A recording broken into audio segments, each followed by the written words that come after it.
வணக்கம்.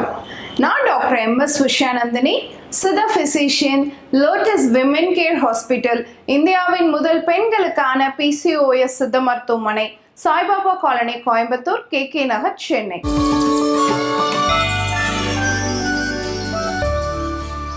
இனியவை இன்று நிகழ்ச்சியில தொடர்ந்து நம்ம பெண்கள் சார்ந்த பல ஆரோக்கிய குறிப்புகளை பார்த்துட்டே வரங்க.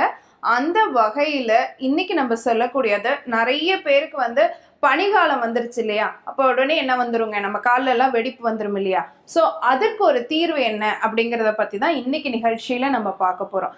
யூஸ்வலா இந்த பாதத்துல வரக்கூடிய வெடிப்பு நம்ம பித்த வெடிப்பு அப்படின்னு சொல்றோம். நம்ம உடலில் பித்தம் அதிகரிப்பதனால் ஏற்படக்கூடிய காலில் வரக்கூடிய ஒரு பிரச்சனை அப்படின்னு சொல்லலாம்.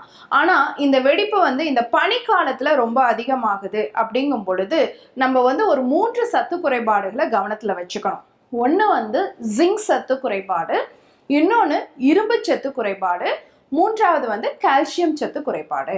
இது 3 குறைபாடுகளையும் நம்ம சீர் செஞ்சோம் அப்படின்னா இந்த காலகட்டத்துல வரக்கூடிய வெடிப்புகளையும் நம்மளால தவிர்க்க முடியும்.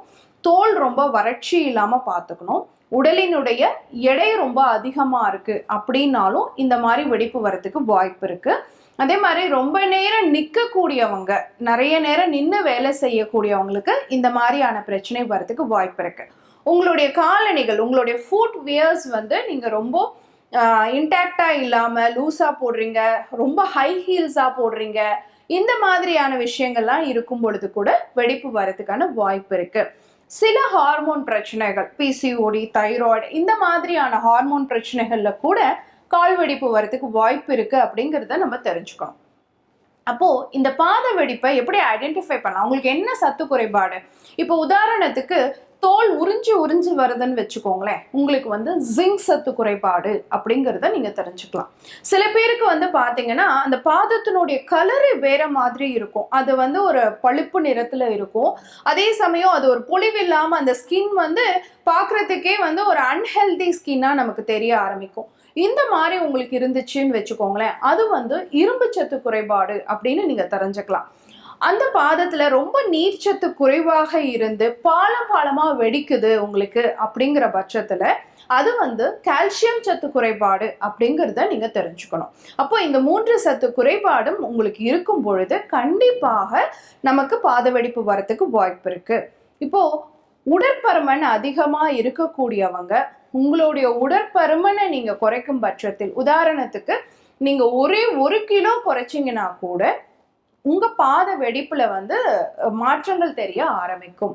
அதே மாதிரி தைராய்டு, PCOD, இந்த மாதிரி ஒரு ஹார்மோன் பிரச்சனை இருக்கக்கூடியவங்க அந்த ஹார்மோன்களை சீர் செய்யக்கூடிய மருத்துவ முறைகளை மேற்கொண்டாலே பாத வெடிப்பை சரி செய்யலாம். இப்ப நம்ம பாத வெடிப்புக்குன்னு வாங்கி கிரீம் போடுறோம், அதுக்குன்னு நம்ம ஸ்பெசிஃபிக்கா ஏதாவது மருத்துவ முறைகளை மேற்கொள்றோங்கிறத தாண்டி ஒரு நோய் வந்ததுக்கான அடிப்படையான காரணம், நோய் நாடி நோய் முதல் நாடி அப்படின்னு நமக்கு தெரியும். அப்போ ஒரு நோயினுடைய அடிப்படை காரணம் தெரியாம ஒரு சிம்டமோட ரிஃப்ளெக்ஷன், இப்போ பாத வெடிப்பு அப்படிங்கிறது நமக்கு நோய் குறிகுணம் தானே ஒழிய அதுவே நோய் கிடையாது.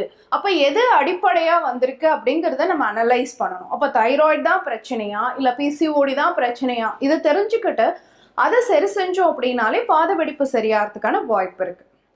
இல்லை டாக்டர் வந்துருச்சு, எங்களுக்கு போட்டுட்டு போகும், கால் பாதம் ரொம்ப எரிச்சலா இருக்கு வெடிப்புனால, ஒரு ஸ்லிப்பர் எங்களால போட்டுட்டு நடக்க முடியல அப்படிங்கிறவங்க முதல் வேலையா அவங்களுடைய காலணிகள் ரொம்ப சாஃப்டா இருக்கிற மாதிரி, குஷன் இருக்கிற மாதிரி, ரொம்ப ஹை ஹீல்ஸ் இல்லாத மாதிரி மாத்திக்கோங்க. அதுவுமே உங்களுக்கு சப்போர்ட்டிவா இருக்கும். அடுத்து காலை நல்ல ஒரு அகலமான பேசன்ல நல்ல வெந்நீர் வச்சுக்கிட்டு கொஞ்சமா உப்பு, நம்மளுடைய சித்த மருத்துவ கடைகள்ல கடுக்காய், நெல்லிக்காய், தாண்டிக்காய் சேர்ந்த திரிபலா சூரணம் கிடைக்கும். சித்த மருத்துவத்தை பொறுத்த வரைக்கும் திரிபலா சூரணம் பல நோய்களுக்கு மருந்தாக இருக்கும். ஆனா அது ஒரு பெஸ்ட் கிளென்சிங் ஏஜென்ட். என்ன காரணம்னு கேட்டீங்கன்னா அதுல துவர்ப்பு சுவை, அஸ்ட்ரிஞ்சன்ட் ப்ராப்பர்ட்டி அப்படின்னு சொல்றோம். நார்மலா ஃபேஸ்ல இருக்க பிம்பிள்ஸ்க்கே நீங்க திரிபலா குடிநீர் வச்சு வாஷ் பண்ணீங்கனாலே படிப்படியா அது குறைஞ்சிரும். அந்த மாதிரி இருக்கும் பொழுது பாதத்துக்காக நீங்க அந்த வெந்நீர்ல திரிபலாச்சூரணம் ஒரு ஸ்பூனும் போட்டுட்டு கூட கொஞ்சம் உப்புக்கல்லும் போட்டுட்டு உங்க பாதத்தை அதுல சூதிங்கா இருக்கும் நல்லா முக்கி வச்சுட்டீங்க அப்படின்னு சொன்னா ஒரு 10 நிமிஷம் கழிச்சு நீங்க எடுத்து லைட்டா பீர்க்க நாருங்கிறதும் நாட்டு மருந்து கடைகள்ல கிடைக்கும். அந்த பீர்க்க நாரையுமே வச்சு லைட்டா ஸ்க்ரப் பண்ணி விட்டுட்டு நீங்க வாஷ் பண்ணிட்டீங்க அப்படின்னு சொன்னா அந்த ஸ்கேலிங் அப்படிங்கிறது, அந்த தோல் உரிதல் அப்படிங்கிறது படிப்படியா குறைய ஆரம்பிக்கும். ஸோ இதெல்லாம் பேசிக்கா நம்ம செய்ய வேண்டிய பாத பராமரிப்பு செய்கைகள்லயே நம்ம இவ்வளோ விஷயங்களை பண்ணலாம். இதெல்லாம் பண்ணிட்டு சாதாரணமா தேங்காய் எண்ணெய் அல்லது நல்லெண்ணெய் ஏதாவது ஒரு மாய்ஸ்சரைசிங்கா நம்ம ஏதாவது ஒரு எண்ணெயை தேய்ச்சிக்கிட்டோம், பிசுபிசுப்பு கொடுக்குற மாதிரி தேய்ச்சிக்கிட்டோம் அப்படின்னு சொன்னாலே பாத வெடிப்பு குறைய ஆரம்பிக்கும். இல்லை டாக்டர் எங்களுக்கு அதில் இன்ஃபெக்ஷன் இருக்குது, அரிப்பு இருக்குது, அப்போ நாங்கள் என்ன பண்ணலாம் அப்படின்னு கேட்டிங்கன்னா, ஜஸ்ட்டு நீங்கள் விளக்கெண்ணெய் ஒரு 1/2 ஸ்பூன் அளவு எடுத்துக்கிட்டு அதில் கொஞ்சமாக நீங்கள் மஞ்சள் தூள் கலந்துக்கோங்க. அது கூட சித்த மருத்துவ கடைகளில் மாசிக்காய் பொடி அப்படின்னு இருக்கும். அது பார்த்தீங்கன்னா புண்ணாற்றி செய்கை உடையது, புண்களை ஆற்றக்கூடிய செய்கை உடையதாக சொல்லப்படுது.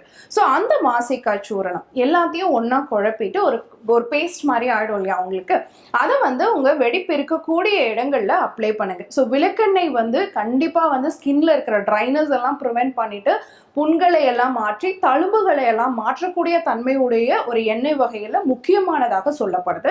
உடல் சூட்டையும் தணிக்கக்கூடியதாக இருக்கும்.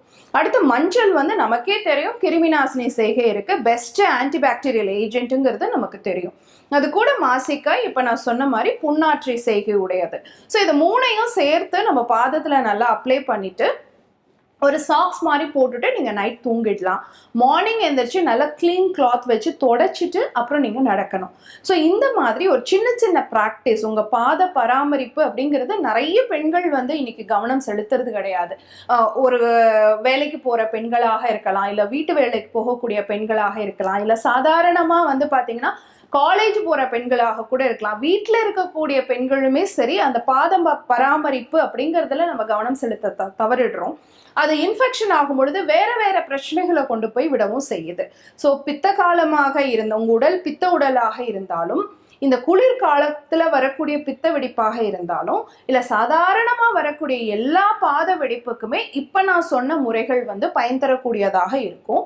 கூடவே அந்த பாத வெடிப்புக்கான அடிப்படையான நோய் என்ன அப்படிங்கிறதையும் நீங்க தெரிஞ்சுக்கிட்டீங்க அப்படின்னு சொன்னா கண்டிப்பா உங்க பாதம் ரொம்ப அழகாகவும் மிருதுவாகவும் இருக்கிறதுக்கான வாய்ப்பு இருக்கு. பயன்படுத்தி பாருங்க. இதே மாதிரி இன்னொரு ஆரோக்கிய குறிப்போட நான் உங்களை சந்திக்கிறேன்.